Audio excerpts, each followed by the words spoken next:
And those trips highlight just how important Indiana could become in the presidential primary for both parties.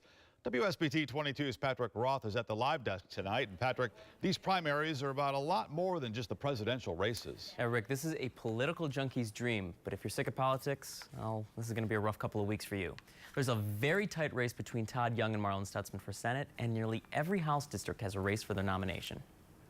By May 3rd, more than 40 states and U.S. territories will have held a primary election. And odds are there still won't be a presumptive nominee on the Republican side when Hoosiers cast their votes. The Republican side, I would say, this is going to be the most important Indiana Republican presidential primary since 1976. That was the last time there was no clear nominee at the start of the convention. So just how important is Indiana? Both the New York Times and the website 538 say Indiana is the most important state left. They say if Trump can't win Indiana, he's unlikely to have enough delegates to win the party's nomination before the convention. But there's more than just one race on the ballot this year. But I think even for several down ballot races, there's a very sharp competition for Dan Coates' Senate seat. There are also House races, including 6 candidates running to replace Marlin Stutzman in the House of Representatives.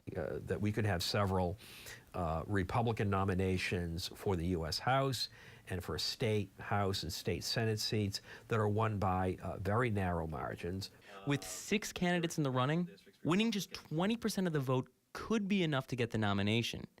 And who winds up winning the presidential primaries here could have a big impact on who wins these local races. Because I don't think Trump is going to have beneficial coattail effects on the more moderate, less religious, pro-business Republicans.